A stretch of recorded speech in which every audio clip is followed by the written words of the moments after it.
I just want to be happy. It's a slogan. It's the most common slogan of our time, I would say. And it's such a preposterous slogan. It's like, what do you mean just? You just want to be happy. That's all. That's all you want. That absolute impossibility. You want bliss unending no matter what you do. And that's all you want. It's not exactly a small ask, let's say. Because it's the same thing as asking to dwell permanently in paradise. It's something like that. And then it also isn't true. That isn't what you want. If you do careful analysis of what people mean when they say they just want to be happy, what they mean is they don't want to suffer stupidly. We're much more concerned with not experiencing an excess of negative emotion than we are with experiencing a surfeit of positive pleasure. So first of all, we don't mean we just want to be happy. We mean, please don't make us too miserable. And fair enough, that's reasonable. But then even on the happiness front, even on the absence of misery front, that's not true. It's like it isn't obvious at all that we want happiness. It isn't even obvious that we want absence of misery. What's really obvious is that we want an adventure. Right? We want an adventure that's so compelling that it makes the misery of life not just justifiable, but worthwhile. You want to look back in your life, and you know this to be true. You want to be able to say to yourself, even considering a month or a week or a series of days, you want to be able to say, that was really difficult, but you know what? It was worth it. And I think that's what you want from your life. It's something like, you know what? That was difficult, but it was worth it. And that meant that the adventure was so great that it justified the difficulties. And so then the question is, and here's the question, where do you find the great adventure of your life? Well, how about in truth? Well, why? Because you don't know what's going to happen if you tell the truth. It's a mystery. It's going to lay itself out for you. And so that's an adventure because you literally do not know what's going to happen. You have to let go of knowing what's going to happen. And so then you have that adventure. And then what is also the case is that it's you that's having the adventure. Right? Because if what you're doing is living in truth, that's you. That truth is you. And so that means that whatever happens when you tell the truth is your adventure. And then you think, well, I'm using deception. It's like, well, maybe you are, but maybe deception is using you. And then maybe it's the spirit of deception that's having the adventure of your life. And then you might ask yourself, well, why are you so miserable and unhappy? And the answer would be, well, the spirit of deception is having the adventure of your life. You're not even there. Because if you're not living in truth, you're not there. Obviously, what's there is the spirit of deception. And you might think that's your deception, but I would be very careful about thinking that, because there have been centuries of meditation on the nature of the spirit of deception. And the answer isn't that the spirit of deception is you. The answer is that the spirit of deception is something that possesses you, convinces you that it's you. And that's not something you want to fall into the clutches of. The world is founded on a sacrifice, right? And that's what the crucifix represents. And European towns were built around a church, and the church was built around an altar, and the altar was built around the idea of sacrifice. So the sacrifice, the proper sacrifice, is at the center of the community. That's what that idea means. Now, you might ask, well, what's the proper sacrifice? And the answer is something like the voluntary willingness to bear your cross. And then you might say, well, what is your cross?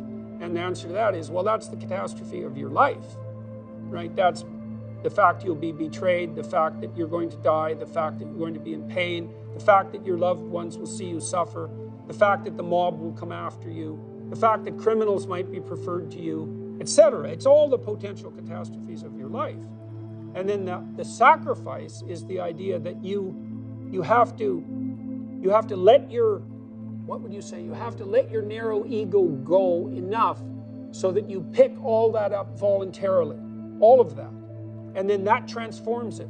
And I think that's literally true. I think that's what all the psychological evidence points to, is that if you adopt a stance of voluntary challenge, even in relationship to tragedy and malevolence, that's the pathway to transcendence.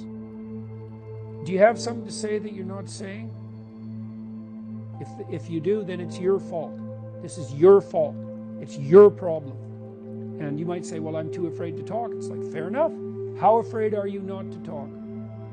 You know, people say to me frequently, they compliment me on my bravery.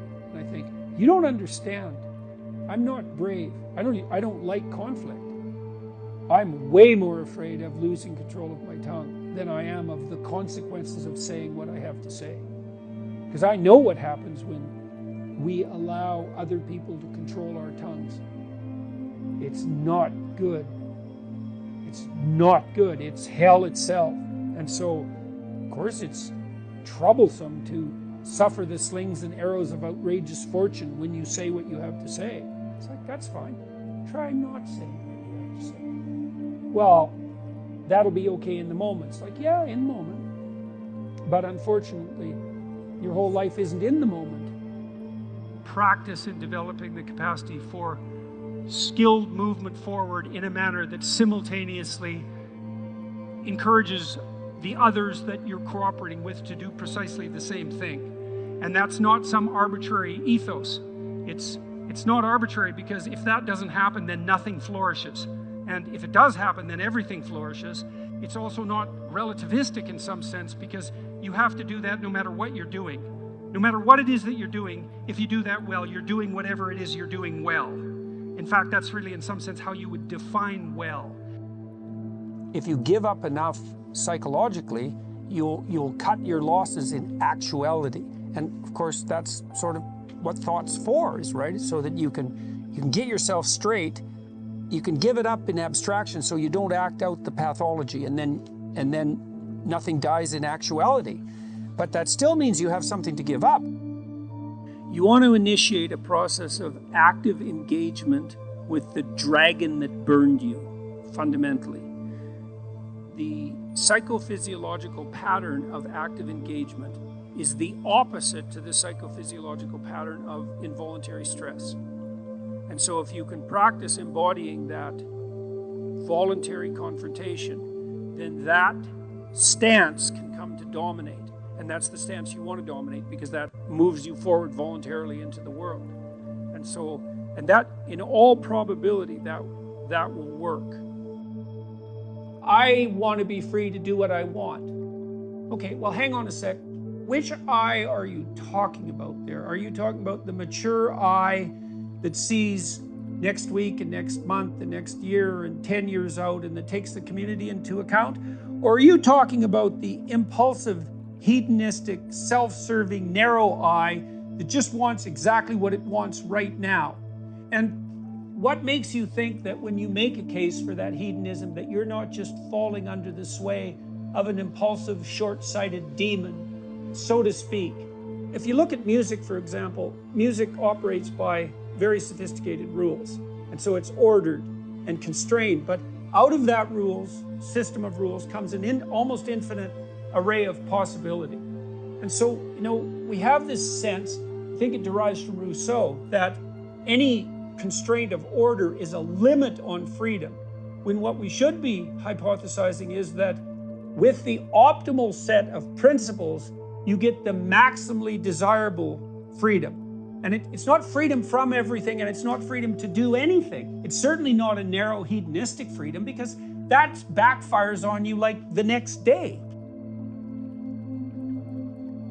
This is, I think, why people are so obsessed in some sense with the search for fundamental meaning. This is a good story. So you can imagine two people laying bricks. They're building a gigantic wall, and the one person thinks, oh my God, this wall is going to take 100,000 bricks. I'm laying one at a time, and I'm wasting my life away trivially adding to this gigantic brick wall. And what am I doing? This is absolutely miserable, brick by brick. And the other person thinks, in 300 years, this is going to be a cathedral. And so the person in the second state is doing exactly the same thing at a local level, laying bricks, but each brick is related to a very high goal.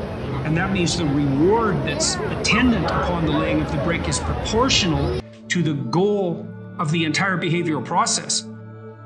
So if you're aimless and goalless, then you can't elicit any positive emotion. And if your goals are fragmented, which is also what happens if you're aimless or your goals lack unity, if your goals are fragmented, then no given behavioral manifestation can elicit any dopaminergic reward because it's not a step forward to anything desirable. One of the things, well, I did write about this in my first book, particularly about putting your house in perfect order. It's like, well, if you're lost, one of the things you can do is look around and see what direction you could take locally. Fix something. Find something that you could do that would make things better that you would do. And there's a humility in that too, because especially if you're in a low energy state, it's like, oh my God, I don't have enough energy to make dinner. It's like, do you have enough energy to put a fork on the table? And sometimes people are so depressed that that's really all they can do. Can you take a small step forward, no matter how small that is? Implement a micro routine, even something like washing a cup and putting it back in the shelf. And you know that's a good thing because you have a shelf and there's cups on it. You've already decided that's an appropriate way to live, is to have your coffee cups on a shelf.